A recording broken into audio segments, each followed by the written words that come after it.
এই কি নতুন বউ, তুমি বাড়ি থেকে একটাই সুটকেস এনেছো? কেন মা, আমার জামা কাপড়ের জন্য তো একটা সুটকেসই যথেষ্ট।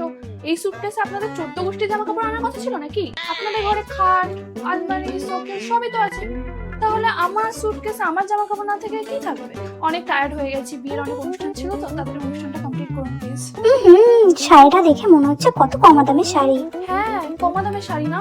আমার বাড়ি থেকেও বলছিল শাড়িটা বড্ড কমা দামের। এত কমা দামের শাড়ি আমরা পরি না। আসলে শাড়িটা আপনাদের বাড়ি থেকে দেওয়া হয়েছিল তো, তাই জন্য নয়তো আমি পরতাম না। খুব কমা দামের শাড়ি। নেক্সট বার থেকে একটু দামি শাড়ি দেবেন। বৌমা, তোমার বাপের বাড়ি থেকে সোনার গয়নাও দিতে পারেনি? ছি ছি, কি লজ্জা। হ্যাঁ পিসিমা, আমাকে সিটি গোল্ডের জুয়েলারি পরতে হলো। কি করব বলুন, সমস্ত সোনা দানা আপনাদের বাড়ির ছেলে তো আশীর্বাদেই নিয়ে নিয়েছে। আমাকে আমার বাবা মা কোথা থেকে সোনা দানা দেবে? আপনাদের যা গোষ্ঠীর লোভ, বাবা বাবা, একটা আংটিতে মন ভরেনি, গাদা গাদা সোনা দানা নিয়েছে। তাই জন্য তো বাধ্য হয়ে আমাকে আর্টিফিশিয়াল জুয়েলারি পরতে হলো। আপনাদের বাড়ি থেকেও তো আমাকে একটা সোনার হার দেওয়ার ক্ষমতা নেই। কি করব, অ্যাডজাস্ট করতে হচ্ছে আমাকে, অ্যাডজাস্ট। আমাদের এরকম হিরের টুকরো ছেড়ে তার শ্বশুর বাড়িতে একটু পণও দিল না।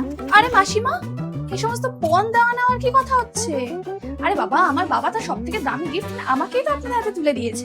আর তাছাড়াও এখনকার যুগে এসে পণ দেওয়া নেওয়ার কথা সবার সামনে বলবেন না, কখন কে পুলিশে রিপোর্ট করে দেয় বলা যায় না।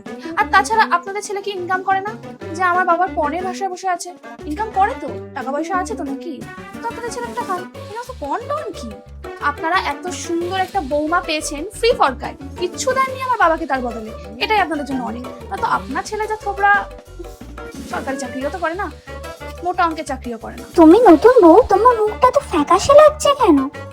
আরে কি বলছো দিদি, গায়ে হলুদ, বিয়ে, বাসি বিয়ে, বৃদ্ধি, ভাত কাপড়, ফুলসজ্জা সমস্ত কিছু তো আমার ডেইলি রুটিন। আমি রোজ রোজ তো করি। আমি কি টায়ার্ড হতে পারি? আমি তো মেশিন, আমি মানুষই না, আমি মেশিন। এই জন্য টায়ার্ড হতে পারি। শোনো বৌমা, কাল থেকে কিন্তু ভোর 5টার সময় উঠে সবার সেবা করতে হবে। হ্যাঁ, সকালবেলা তাড়াতাড়ি উঠে কি আমি গরুকে ঘাস দিতে যাব? আপনাদের বাড়িতে মুরগি টুরগিও তো নেই, তো আমি সকালবেলা উঠে করবো কি? চা তো আপনারা নিজে হাতেও বানিয়ে নিতে পারেন। আর তাছাড়া আমি ঘুমাবো তখন যখন আপনাদের এই গরুর গোষ্ঠীর পালগুলো আমার ঘর থেকে বেরোবে। মানে রাত 12টা বাজতে যায়, আমি কোনো ঘুমাতে পারলাম না।